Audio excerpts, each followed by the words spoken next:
Okay, we're at the results page again, and how do I go back and do a keyword search? Well, I could use the googly search box, and I think that would make the most sense. I can also, I'm going to open this in a new tab just because it's easier. I could use the advanced search box.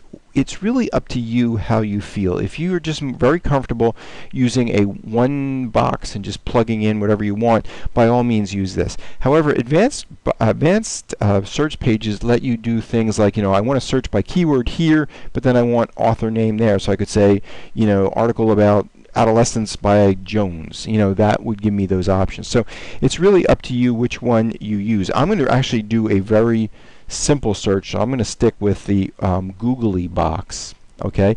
However, like I said, this is an excellent page, and it does list all of your limits, all your fields that you can do your search in.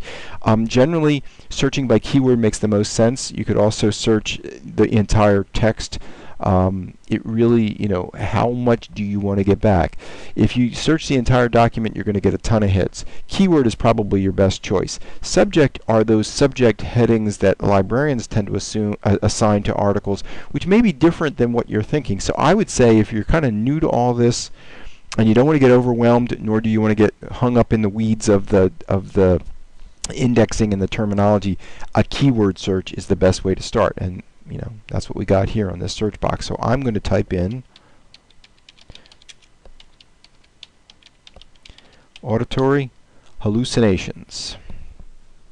Okay, and I've got 309 hits. Okay, and you can see they are from different journals. Okay, rather than all coming from Psychology Today, which was the first part of the video. All right, and here's where the limits on the right-hand side come in handy. I've got 309 hits, which is not a ton, right? But how do I get a meaningful group of stuff from them? Well, you know what? I can go ahead and click on full text and say I only want full text journals articles, and now I'm down to 100. Okay, so you see that there are some abstracts or whatever in there less than full text. See, the full text limit is quite useful. Then you could also say, well, I'm interested in articles more than, say, brief articles or reports or whatever. So here I've got 39 articles, the full text of which is available to me on auditory hallucinations. Okay, and as I said to you before in the first part of the video, sometimes you get a PDF and sometimes you don't. Okay, you look at the bottom here, and if it says PDF pages, then there's a PDF of the article.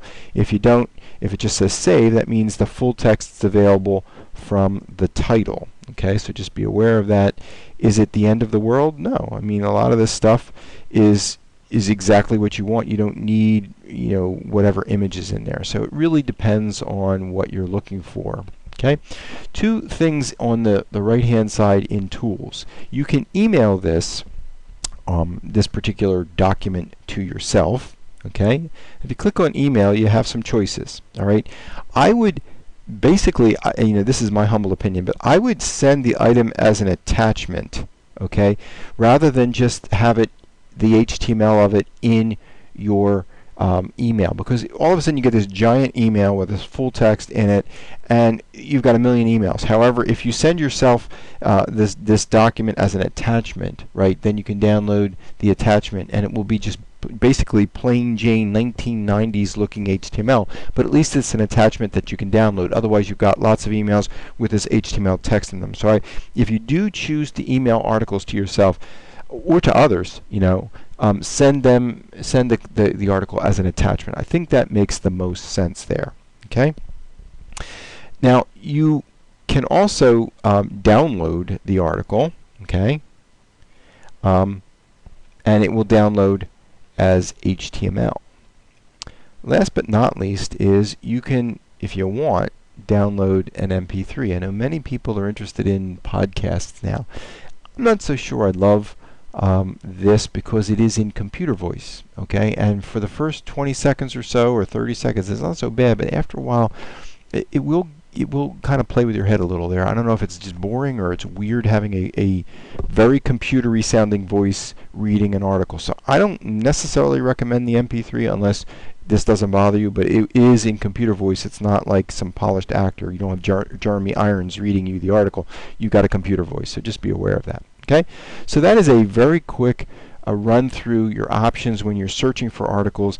The only way you get good at this is to do it yourself, and the more you poke around and look for articles and do your research, the better you will get with these databases. But if you have any questions, you can email or call the reference librarians at Jenkins, and they will help you get started with any of the databases, but in this particular case, general OneFile.